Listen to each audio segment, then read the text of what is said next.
तो चलिए स्टार्ट करते हैं। गुड इवनिंग सभी को, गुड इवनिंग सभी को, जय हिंद सभी को, जय हिंद। चलिए भाई सभी लोग यहाँ पर आप जाइएगा, क्लास स्टार्ट हो गई है। चलिए आवाज़ मिल पा रही तो एक बार जय हिंद लिख दीजिए सभी लोग। आवाज़ अगर मिल पा रही तो एक बार जय हिंद लिख दीजिए सभी लोग। और एक बार जो लोग पहली बार जुड़े हैं तो चैनल को भी सब्सक्राइब कर लीजिएगा, ठीक है। लाइक शेयर का बटन दबा दीजिए, जितने लोग भी जुड़ गए हैं एक बार लाइक का बटन भी दबा दीजिए। फिर हम लोग क्लास की स्टार्ट करते हैं। चलिए पहला क्वेश्चन आपसे दिया गया है, किन तीन वेदों को संयुक्त रूप से वेद त्रयी कहा गया है। चलिए ऑप्शन यहाँ पर लॉक करना है। कह रहा आपसे कि किन तीन वेदों को संयुक्त रूप से वेद त्रयी कहा गया है। ऑप्शन क्या हो जाएगा, देखिए वन का ऑप्शन जो बनेगा सी हो जाएगा। याद रखिए ऋग्वेद, सामवेद और आपका यजुर्वेद, इन तीन वेदों को मिलाकर ही यहाँ पर वेद त्रयी कहा जाता है। ऑप्शन बनेगा क्या, सी नंबर, जिसका ऑप्शन आ रहा है राइट हो जाएगा। आगे बढ़ते हैं। पुष्यमित्र शुंग द्वारा मारा जाने वाला अंतिम मौर्य शासक इनमें से कौन था। बताइएगा कि पुष्यमित्र शुंग द्वारा मारा जाने वाला अंतिम मौर्य शासक इनमें से कौन था। और यहाँ पर 2 का ऑप्शन क्या हो जाएगा। चलिए ऑप्शन देखिए, बी नंबर काफी लोग दे रहे हैं, वृहद्रथ बिल्कुल सही जवाब है, याद रखिएगा वृहद्रथ इसका आंसर है, राइट हो जाएगा। आगे बढ़ते हैं। क्वेश्चन दिया गया है, निम्नलिखित में से किस शासक को भारत का नेपोलियन कहा जाता है। किस शासक को भारत का नेपोलियन कहा जाता है, इसका राइट आंसर क्या बनेगा। चलिए बिल्कुल सही है, काफी लोगों ने अच्छा प्रयास किया है। आपका जो जवाब बनेगा याद रखिए 3 का ऑप्शन बी हो जाएगा, समुद्रगुप्त को कहा जाता है। किसे, समुद्रगुप्त, जिसका ऑप्शन है यहाँ पर बी नंबर है, राइट हो जाएगा, है ना। यहाँ पर इसकी वीरता बहुत ज़्यादा था, समुद्रगुप्त की वीरता और इसका विजय का है, इससे मुग्ध होकर इसे भारत का नेपोलियन की संज्ञा दी गई है। एक इसने दिया था तो विसेंट स्मिथ ने ये संज्ञा दी थी। अगला है कि प्रसिद्ध चीनी यात्री ह्वेनसांग ने किस सम्राट के शासनकाल के दौरान भारत की यात्रा किया था। चलिए प्रसिद्ध चीनी यात्री ह्वेनसांग ने किस सम्राट के शासनकाल के दौरान भारत की यात्रा किया। 4 का ऑप्शन याद रखिए डी नंबर है, हर्षवर्धन, क्योंकि ह्वेनसांग और आपका हर्षवर्धन दोनों में हाथ कॉमन मिलता है, तो ऐसे भी आपको यहाँ पर रट लेना है, याद रख लेना है। अगला, निम्नलिखित में से कौन दिल्ली के लोधी वंश का अंतिम शासक था। निम्नलिखित में से कौन दिल्ली के लोधी वंश का अंतिम शासक था। 5 का ऑप्शन क्या हो जाएगा। चलिए 5 का ऑप्शन याद रखिए इब्राहिम लोधी, जो कि ऑप्शन क्या बनेगा आपका, ये नंबर है, राइट हो जाएगा। और यहाँ पर आगे बढ़ते हैं। क्वेश्चन दिया गया है कि मुस्लिम लीग की स्थापना कब की गई थी। मुस्लिम लीग की स्थापना जो की गई वो आपकी कब की गई थी। यहाँ पर 6 का ऑप्शन देना है, राइट क्या हो जाएगा। चलिए दोस्तों 6 का ऑप्शन लॉक करना है, आपका जो आंसर बनेगा राइट क्या हो जाएगा। चलिए ऑप्शन देखिए, आपका जवाब हो जाएगा 1906 दोस्तों, याद रखिए 1906 इसका जो आंसर है राइट हो जाएगा। यहाँ पर ये नंबर है, राइट हो जाएगा, है ना। और यहाँ पर अगर आपसे पूछे कि प्रथम अध्यक्ष कौन थे, तो आगा खां थे। क्या, आगा खां थे इसके प्रथम अध्यक्ष थे।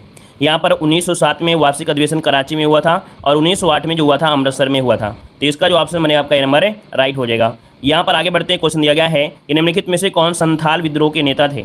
कौन संथाल विद्रोह के नेता रहा है। 7 नंबर में ऑप्शन क्या हो जाएगा, तो 7 का ऑप्शन याद रखिए जो सिद्धू मांझी है। क्या ऑप्शन आपका बनेगा बी नंबर, सिद्धू मांझी। सिद्धू मांझी याद रखिए, सिद्धू मतलब कह सकते हैं इस विद्रोह के नेता सिद्धू और कान्हू थे, और मुख्यतः भागलपुर के क्षेत्र से संबंधित थे, तो ऑप्शन इसका हो जाए आपका बी नंबर है। अगला है, निम्न स्वतंत्रता आंदोलन में भाग लेने वाले पश्चिम बंगाल के क्रांतिकारी कौन रहे हैं।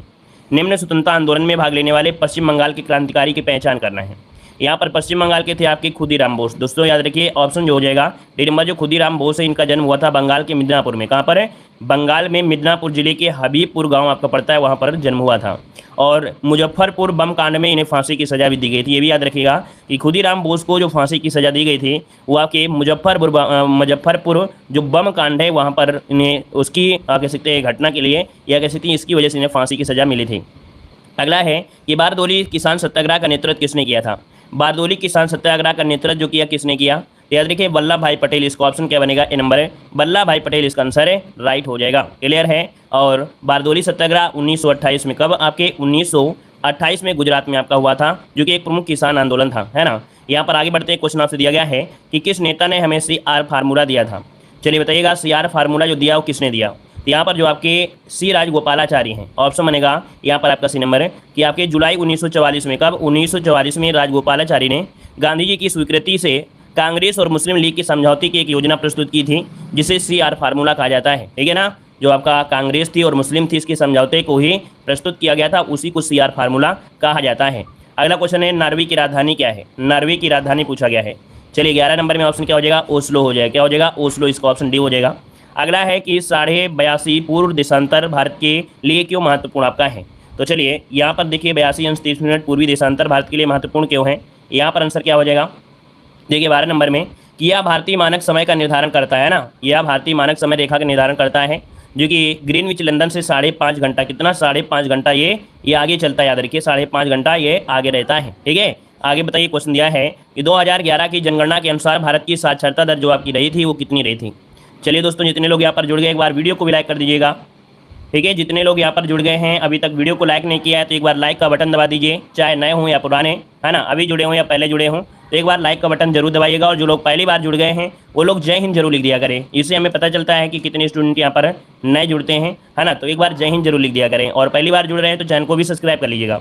चलिए, हर एक मॉडल पेपर आपको मिलता है, हर एक प्रकाशन आपको मिल जाएगा, प्लेलिस्ट में देखेगा। ठीक है, देखिए यहाँ पर 13 नंबर की अगर बात करते हैं तो ऑप्शन हो जाएगा आपका नंबर याद रखिए 73%। यहाँ पर लगभग 73% इसका जो ऑप्शन है राइट हो जाएगा।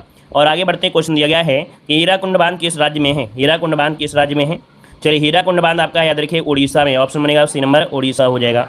अगला, निम्नलिखित में से कौन सा राज्य नेपाल के साथ अपनी सीमा साझा नहीं करता है, नेपाल के साथ अपनी सीमा साझा नहीं करता है। 15 का ऑप्शन दीजिएगा, फटाफट जवाब दीजिए भाई आप लोग।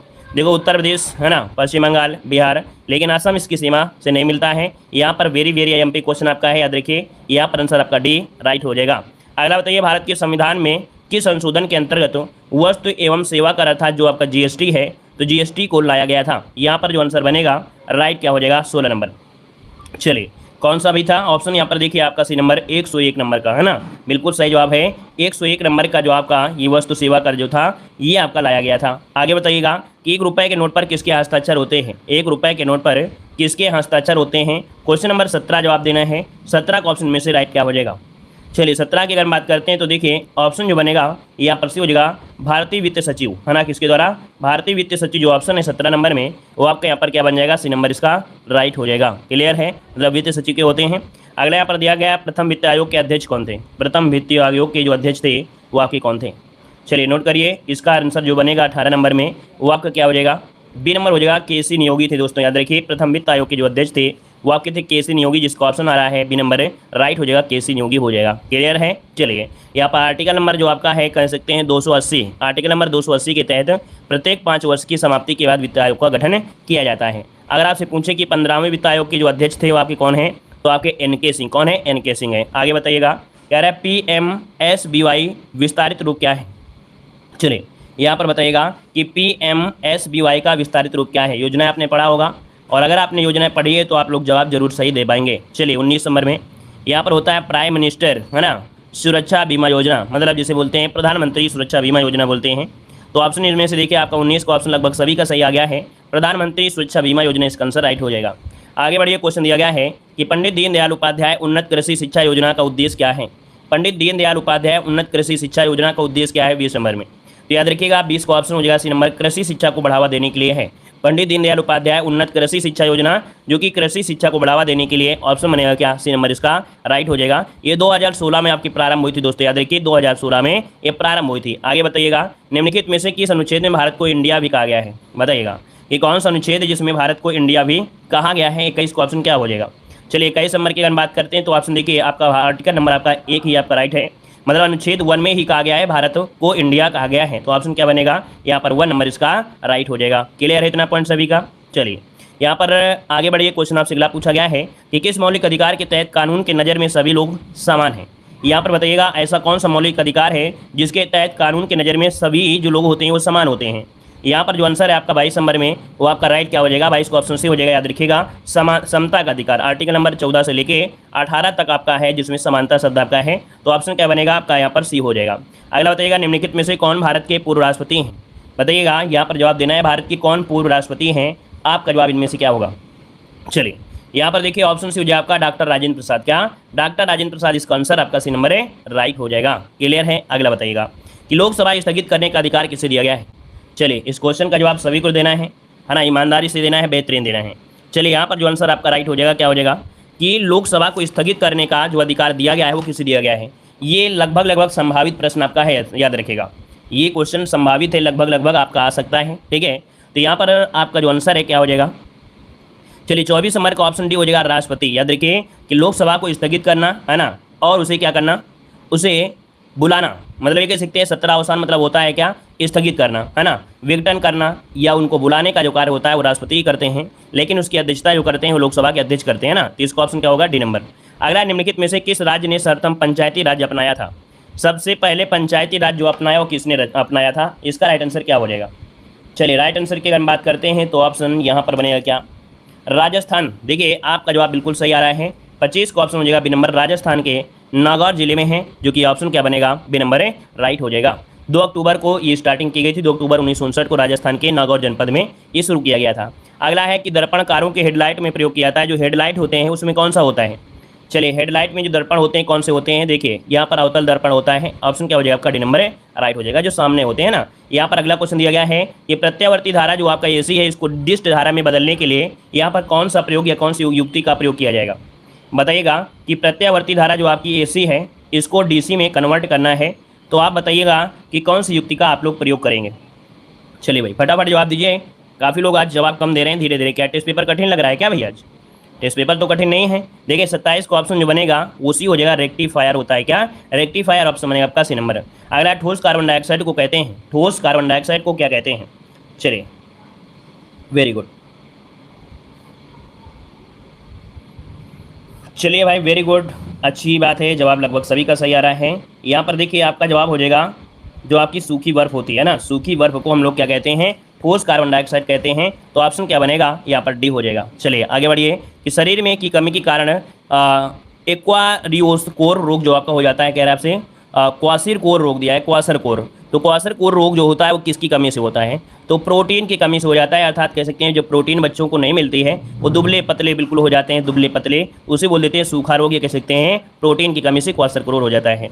अगला है निम्नलिखित में से कौन सा मांसाहारी पादप है, कौन सा मांसाहारी अर्थात यहाँ पर मांसाहारी पौधा आपका है कौन सा है, तो ये पौधा होता है, याद रखिए ऑप्शन बनेगा number Venus fly trap, Venus fly trap अर्थात एक मांसाहारी पौधा है जो छोटे छोटे कीटों को या पतंगों को भक्षण करके नाइट्रोजन की कमी को पूर्ति कर लेता है, तो ऑप्शन बनेगा आपका ये नंबर। अगला क्वेश्चन आपसे यहाँ पर दिया गया है, कह रहा है अंधेर नगरी के लेखक आपके कौन है, अंधेर नगरी के लेखक यहाँ पर कौन हो जाएंगे। चलिए अंधेर नगरी की देखा जाए 36 नंबर में ऑप्शन क्या बनेगा, भारतेंदु हरिश्चंद्र, जवाब हो जाएगा देखिए आपका सी नंबर जैसे आ रहा है, भारतेंदु हरिश्चंद्र, बिल्कुल आंसर राइट हो जाएगा सी नंबर। अगला सूर्योदय शब्द का संविच्छेद इनमें से क्या है, सूर्योदय शब्द का संविच्छेद पूछा गया 37 नंबर में, तो देखिए सूर्य धन उदय क्या होता है, सूर्य धन उदय होता है, अर्थात ओ की मात्रा है और ओ की मात्रा है, तो आप कहेंगे सर गुण संधि है, क्या है भाई ये गुण संधि है ना, तो 37 का ऑप्शन क्या बनेगा, यहाँ पर जो आपका 37 का ऑप्शन है वो आपका राइट हो जाएगा, यहाँ पर बी नंबर सूर्य धन उदय होता है। आप लोग सी लगा रहे हैं जवाब, और इतनी स्पीड में सभी लोग सी लगा रहे हैं। अरे ये बताइए कि आपका यहाँ कहाँ से आप लोग विसर्ग लगा रहे हैं, विसर्ग नहीं होगा, ये गुण संधि है और गुण संधि है, तो ऑप्शन बी वाला बनेगा। अगला है कि दाता का स्त्रीलिंग क्या होता है, तो देखो ता का परिवर्तन त्रा में हो जाता है, क्या त्रा में हो जाता है, तो ऑप्शन कौन सा हो जाएगा, यहाँ पर सी वाला दात्री हो जाएगा। अगला है कि जो किए गए उपकार को मानता है उसे क्या कहते हैं, जो किए गए उपकार को मानता है उसे क्या कहते हैं, 39 नंबर में, तो ऑप्शन होता है उसे कृतज्ञ कहते हैं, क्या कहते हैं, कृतज्ञ कहते हैं, और जो किए गए उपकार को नहीं मानता है उसे हम लोग क्या कहते हैं, कृतज्ञ कहते हैं। ठीक है, अगला है कि निम्नलिखित में से कौन शब्द सरस्वती का पर्यायवाची नहीं है, सरस्वती का पर्यायवाची नहीं है 40 नंबर में। देखिए सरस्वती का पर्यायवाची होता है वीणा पाणी, महाश्वेता भारती, लेकिन जो दिया गया है यहाँ पर आपका पद्मा है ना, यहाँ पर 40 नंबर में पद्मा ये सरस्वती का नहीं होता है, ये लक्ष्मी का होता है, किसका होता है, लक्ष्मी का। अब आप लोग समझ लीजिए कि आप लोगों की तैयारी में देखा जाए तो गलतियाँ आपकी होती किस में, पर्यायवाची में ज़्यादा गलतियाँ हैं, कहीं ना कहीं विलोम शब्द आप लोगों को रट गए हैं, है ना, कहीं ना कहीं देखा जाए, लेकिन पर्यायवाची में अभी भी आप लोगों से गलतियाँ आ रही हैं, याद रखेगा, है ना, पर्यायवाची में गलतियाँ हैं, तो पर्यायवाची को सुधारिए भाई, अपनी एक एक कमी को सुधारिए। समझिए कि हिंदी में पूरे के पूरे नंबर आपको लाना है, एक भी नंबर किसी भी स्टूडेंट का गलत नहीं होना चाहिए, ठीक है ना, तो अपना तैयारी जो है फुल रखिए और अपने जो कमियाँ हैं उनको सोचिए और उन कमियों पर अमल करिएगा। चलिए आगे बढ़िए, क्वेश्चन दिया गया है कि यदि यहाँ पर दिया गया है कि 4 विकल्प आपको दिए गए हैं, किसी ना किसी तरह से समान है और एक असमान है, उस असमान को बताना है। चलिए यहाँ पर देखो दिया गया है credit card, memory card, debit card, banking card. आप 50 का ऑप्शन क्या हो जाएगा भाई, credit card, debit card, banking card, लेकिन मेमोरी कार्ड क्या लेने देने इनसे, है ना, तो ऑप्शन क्या हो जाएगा, यहाँ पर आंसर जो आपका हो जाएगा बी नंबर हो जाएगा। अगला दिया गया है कि अप्रैल 2022 में नई दिल्ली में आयोजित अमृत समागम सम्मेलन के दौरान किस पोर्टल का शुभारंभ किया गया। चलिए बताइएगा कि अप्रैल 2022 में नई दिल्ली में आयोजित अमृत समागम सम्मेलन के दौरान किस पोर्टल को शुभारंभ किया गया। यहाँ पर 51 का ऑप्शन क्या हो जाएगा, तो याद रखिए उत्सव, क्या उत्सव नामक यहाँ पर लॉन्च किया गया था, 51 का ऑप्शन बनेगा आपका ये नंबर है, राइट हो जाएगा, नोट कर लीजिएगा। ठीक है, चलिए यहाँ पर क्या है, इस पोर्टल का उद्देश्य है कि दुनिया भर में देश के विभिन्न क्षेत्रों में लोकप्रिय पर्यटन स्थल को बढ़ावा मिलेगा, है ना, सभी आकर्षक जो कार्यक्रम है, त्यौहार हैं, उनको लाइव दर्शन या लाइव देखा जा सकेगा। यहाँ पर आगे बढ़ते हैं, क्वेश्चन दिया गया है कि जनवरी 2022 में जारी भारत वन रिपोर्ट 2021 के अनुसार भारत में कौन सा राज्य क्षेत्रफल की दृष्टि से सर्वाधिक वन आवरण के संदर्भ में पहले स्थान पर आपका है। तो वन आवरण देखा जाए तो आपका पहले स्थान में कौन सा बनेगा, तो यहाँ पर देखिए मध्य प्रदेश, है ना, वन आवरण जो आपका सर्वाधिक है वो कहाँ पर है, आपके मध्य प्रदेश में ही तो हो जाएगा, ऑप्शन क्या बनेगा, यहाँ पर आपका बी नंबर है। अगला है कि 1 से 4 अप्रैल 2022 के मध्य तत्कालीन राष्ट्रपति रामनाथ कोविंद किस देश की राज्य की यात्रा पर रहे थे? तो चलिए यहाँ पर 53 नंबर की अगर बात करें तो ऑप्शन बन सकता है डी नंबर, तुर्कमेनिस्तान की यात्रा पे आपके गए थे। 53 का जो ऑप्शन है यहाँ पर आपका डी नंबर राइट हो जाएगा। ठीक है ना, क्लियर है। चलिए और आगे बढ़िए, क्वेश्चन दिया गया है कि अप्रैल 2022 में Stockholm International Peace Research Institute जो आपका सिप्री है, सिप्री द्वारा जारी विश्व सैन्य खर्च, क्योंकि जो सैन्य खर्च में होती हैं या कोई भी आपका सेना के बारे में अगर तुलना की जाए कि कहाँ की भारी है, कहाँ की हल्की है, मतलब कहाँ पर ज़्यादा सेना है, कहाँ पर, ये सिप्री रिपोर्ट ही करती है अधिकतर। जो आपके कोई शस्त्र वगैरह मतलब आयात किए गए, निर्यात किए गए, सिप्री रिपोर्ट ही प्रस्तुत करती है। तो सिप्री द्वारा जारी विश्व सैन्य खर्च प्रवृत्तियां रिपोर्ट के अनुसार विश्व के सर्वाधिक सैन्य खर्च वाले देशों में भारत का स्थान कौन सा है? देखिए 54 का ऑप्शन हो जाएगा बी नंबर, तीसरा स्थान है। क्या है भाई? याद रखिए तीसरा स्थान जो आपका है खर्च के मामले में, वो भारत आपका है, याद रखिएगा चौथे स्थान पर, सॉरी तीसरे स्थान पर है। बी नंबर इसका राइट हो जाएगा तीसरे स्थान पर। ठीक है, क्लियर है। अच्छा यहाँ पर देखिए पूछे कि सर्वाधिक खर्चा कौन करता है? यूएसए। पहले स्थान पर जो आपका है, पहला स्थान पर है वो आपका यूएसए है और दूसरे स्थान पर आपका चाइना है। ठीक है, आगे बताइएगा कि अप्रैल 2022 में किस बैंक ने वित्तीय समावेशन के लिए समाधानों के सृजन और नवोन्मेषण के लिए फिनटेक स्टार्टअप समुदाय के साथ सहयोग करने हेतु एक संयुक्त पहल फिनक्लूवेशन लॉन्च किया है? यहाँ पर 55 नंबर में जो ऑप्शन है आपका हो जाएगा A number, India post payment bank के साथ या किन कह सकते हैं फिनक्लूवेशन लॉन्च किया है। अगला क्वेश्चन दिया गया है, कह रहा आपसे फरवरी 2022 में भारतीय अंतरिक्ष अनुसंधान संगठन इसरो ने ध्रुवीय उपग्रह प्रक्षेपण यान जो आपका PSLV C52 के माध्यम से किस उपग्रह को सफल परीक्षण या प्रक्षेपण किया गया है? तो बताइएगा कि C52 के माध्यम से किस उपग्रह को सफल प्रक्षेपण किया गया।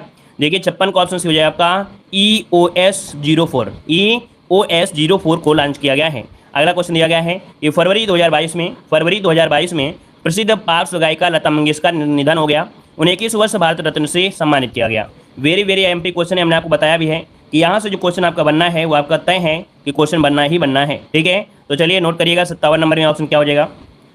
जवाब आ रहा है 57 में आपका डी नंबर 2001 में मिला था, बिल्कुल सही जवाब है 2001 हो जाएगा।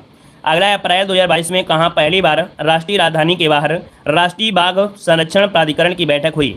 मतलब पहले आपका राष्ट्रीय राजधानी में होता था, लेकिन इस बार को पहली बार ऐसा हुआ कि राष्ट्रीय राजधानी के बाहर राष्ट्रीय बाघ संरक्षण प्राधिकरण की बैठक आपकी हुई है। तो 58 का ऑप्शन जो आपका बनेगा, याद रखिए पक्के बाघ अभ्यारण्य में, कहाँ पर है? पक्के बाघ अभ्यारण्य। अब 58 नंबर की हम बात करें पक्के बाघ अभ्यारण्य जो कि आपके आयोजित किया गया है, ऑप्शन क्या हो जाएगा? सी नंबर राइट हो जाएगा। यहाँ पर अरुणाचल प्रदेश में है। क्या है? अरुणाचल प्रदेश में है। आगे बढ़िए, क्वेश्चन दिया गया है कि फरवरी 2022 में केंद्र सरकार द्वारा शिक्षा नीति 2020-2021-22 की बजट घोषणाओं के अनुसार वयस्क शिक्षा के लिए शुरू की गई नई योजना नव भारत साक्षरता कार्यक्रम की जो अवधि वो कितनी है? नव भारत साक्षरता कार्यक्रम की जो अवधि वो आपकी क्या है? तो 59 का ऑप्शन क्या हो जाएगा? 2022 से लेकर 2027 तक ये समय है। 2022 से लेकर 2027 तक का ये समय है। 59 का ऑप्शन डी नंबर राइट हो जाएगा। और इसके बाद आगे बढ़ते हैं, क्वेश्चन दिया है कि फरवरी मार्च 2022 के मध्य 5वीं संयुक्त राष्ट्र पर्यावरण सभा 2022 का आयोजन कहाँ पर किया गया? चलिए 5वीं नंबर की संयुक्त राष्ट्र पर्यावरण सभा 2022 है और आयोजन किया गया तो ऑप्शन बी नैरोबी में किया गया है। नैरोबी इसका ऑप्शन है, यहाँ पर भी नंबर नैरोबी हो जाएगा। आगे बढ़िए, कह रहा आपसे डेनमार्क की राजधानी क्या है? चलिए डेनमार्क की राजधानी पूछा गया है, तो डेनमार्क की राजधानी कोपेनहेगन, हमने आपको कई बार पढ़ाया भी है। कोपेनहेगन जो ऑप्शन है इसका राइट आंसर क्या हो जाएगा? ए नंबर इसका राइट हो जाएगा। ठीक है भाई, चलिए अगला बताइएगा कि भांगड़ा जो लोक नृत्य है वो कहाँ का है? भांगड़ा लोक नृत्य है, ये कहाँ का लोक नृत्य है दोस्तों, यहाँ पर बताना है। दोस्तों वीडियो को भी लाइक करिएगा जितने लोग बाद में जुड़े हैं, है ना। जितने लोग बाद में जुड़े हैं या पहले जुड़े रहे हैं और वीडियो को लाइक नहीं किया है तो थोड़ा ध्यान दीजिएगा। सभी लोग सपोर्ट करिएगा, सभी लोग सपोर्ट करिएगा। ठीक है, यहाँ पर देखिए कैरा भाखड़ा जो भांगड़ा जो आपका है ये कहाँ का लोक नृत्य है? सभी का सही जवाब आना चाहिए, किसी से गलती नहीं होना चाहिए। बिल्कुल सही है, पंजाब इसका आंसर हो जाएगा, बी नंबर पंजाब हो जाएगा। अगला बताइएगा यूनिसेफ की स्थापना किस वर्ष हुई थी? यूनिसेफ की स्थापना यहाँ पर देखिए ऑप्शन क्या हो जाएगा? तो 63 का ऑप्शन देखिए आपका 1946 में। कब की गई थी? 1946 में। और इसका जो मुख्यालय है कहाँ पर है? तो संयुक्त राज्य अमेरिका में है, न्यूयॉर्क में। कहाँ पर? न्यूयॉर्क में।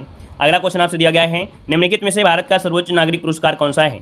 भारत का सर्वोच्च नागरिक पुरस्कार पूछा गया है। 64 नंबर में क्या हो जाएगा? तो देखिए 64 नंबर में काफ़ी लोगों का प्रयास सही होना चाहिए।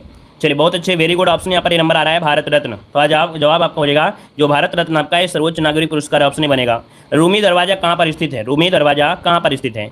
65 का ऑप्शन क्या बनेगा? तो ऑप्शन ये आपका याद रखिए लखनऊ में है। कहाँ पर है? आपके लखनऊ में है दोस्तों, याद रखिए लखनऊ में है। ठीक है, ये बना कब था? तो आपके नवाब आसफउद्दौला के शासनकाल के दौरान इसका निर्माण किया गया था। अगला है कि रामनाथ गोयनका पुरस्कार, रामनाथ गोयनका पुरस्कार किस क्षेत्र में योगदान के लिए प्रदान किया जाता है? देखिए 66 का ऑप्शन जो है वो आपको क्या बनेगा? B number. पत्रकारिता में दिया जाता है। किसमें? पत्रकारिता के क्षेत्र में ये पुरस्कार आपको दिया जाता है। अगला है कि पुस्तक गोल्डन बॉय नीरज चोपड़ा के लेखक कौन है? पुस्तक golden boy Neeraj Chopra, golden boy किसे कहते हैं? नीरज चोपड़ा को।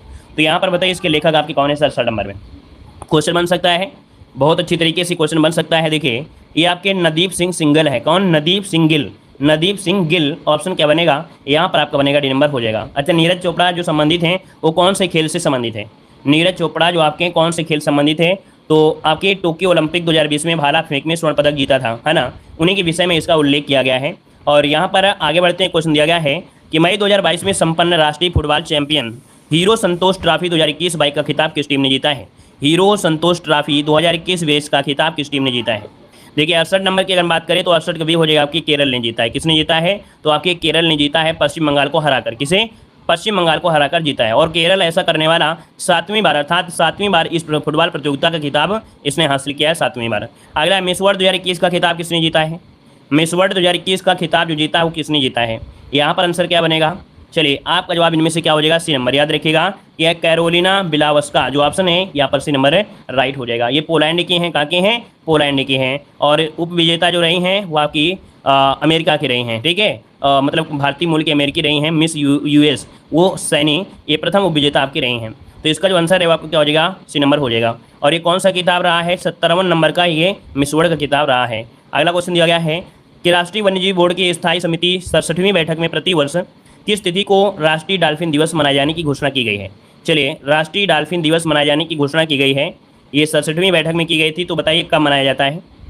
चलिए 5 अक्टूबर को दोस्तों याद रखिएगा, 5 अक्टूबर को मनाया जाता है। ऑप्शन क्या बनेगा? यहाँ पर आपका डी नंबर राइट हो जाएगा, है ना। आगे आते हैं, यहाँ पर देखो गद्यांश आपको दिया गया है। गद्यांश में आपसे कह रहा है कि यह तो आप जानते हैं कि पृथ्वी प्रारंभ में आग का गोला थी, मुझे ठीक नहीं पता कि ऐसा आग में मुझे पानी का जन्म कैसे हुआ, है ना, मतलब जो पानी के बारे में, पानी का जन्म कैसे हुआ। लगता यह है कि हमारी पृथ्वी ज्यों ज्यों ठंडी होती गई उनमें मौजूद गैसों में क्रियाएं हुई, हाइड्रोजन और ऑक्सीजन की रासायनिक क्रियाओं से मेरा जन्म हुआ। ये सिर्फ पानी के बारे में ही हो रहा है, पानी अपने बारे में कह रहा है ना। इन दोनों ने अपना अस्तित्व मिटाकर मुझे बनाया। मतलब आप देख सकते हैं कि इसमें से हम देखें तो आप लोगों को पढ़ने की आवश्यकता नहीं है। देखते हैं इसमें क्या कहा गया है, क्या नहीं कहा गया है। कह रहा है कि यह आत्मकथा किसकी है? यह आत्मकथा जो है किसकी है? तो देखो आपके पानी के बारे में की गई थी। सबसे पहले जीवधारी कहाँ पर पैदा हुए थे? सबसे पहले जीवधारी जो आपके पैदा हुए तो आपके जल में हुए थे, बी नंबर हो जाएगा। अगला है कि बर्फ़ ज्यों पिघलने लगी, बर्फ़ क्यों पिघलने लगी, आपसे पूछा है बर्फ़ क्यों पिघलने लगी। तो यहाँ पर कह रहा है बर्फ़ के बोझ और दबाव से निचली परत पिघल रही थी। तो यहाँ पर आंसर आपका ये हो जाएगा, ठीक है। अगला है मनुष्य की श्रृंखला का अंग है, तो मनुष्य की श्रृंखला का है। यहाँ पर देखो जीवधारियों की श्रृंखला में ही इसका जन्म माना जाता है। अगला यहाँ पर है चारों ओर सौंदर्य पड़ता है क्या? चारों ओर सौंदर्य पड़ता है, ऑप्शन क्या हो जाएगा? सी नंबर बिखर। चारों ओर सौंदर्य बिखर पड़ता है, यहाँ पर आपका सी भरा जाएगा। अगला यहाँ पर दूसरा गद्यांश दिया गया है, इसमें देखते हैं किसके बारे में दिया गया है। तो कह रहा है शिक्षा की बैंकीय अवधारणा में ज्ञान एक उपहार होता है जो स्वयं को ज्ञानवान समझने वालों के द्वारा उसको दिया जाता है, जिन्हें वे नितांत अज्ञानी मानते हैं। दूसरों को परमज्ञानी बताना पड़ता है या बताना उत्पीड़न की विचारधारा की विशेषता है। शिक्षा को ज्ञान को जिज्ञासा की प्रक्रिया नहीं है। ये गद्यांश क्या है, थोड़ा सा पढ़ेंगे तो आप लोग समझ पाएंगे। यहाँ पर 76 नंबर में जो आपका दिया गया है, शिक्षा ज्ञान के लेन देन की प्रक्रिया है, क्योंकि शिक्षा ऐसे तैयार नहीं हो सकती है, लेन देन की प्रक्रिया से ही तैयार हो जाती है, ठीक है। अगला गद्यांश के अनुसार छात्र अपनी वास्तविकता को नहीं जान पाते हैं। छात्र जो होते हैं अपनी वास्तविकता को नहीं जान पाते हैं। शिक्षक पूर्णतः शिक्षित नहीं होते, मतलब ये कह सकते हैं।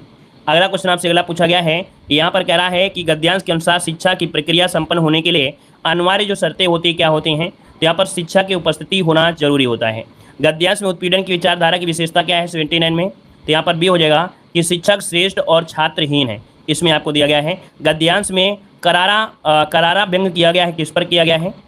तो ये किया गया है शिक्षक और छात्र के मध्य जो संबंध है इस पर आपका किया गया है। थोड़ा सा गद्यांश पढ़ने से थोड़ा सा आइडिया तो लग ही जाता है, नए गद्यांश में जो फोकस हुआ है वो किस पर फोकस हुआ है, ठीक है ना। तो हमने यहाँ पर गद्यांश को ज़्यादा नहीं पढ़ा था क्योंकि आप लोग सॉल्व करोगे, ठीक है। चलिए धन्यवाद, जय हिंद, वंदे मातरम।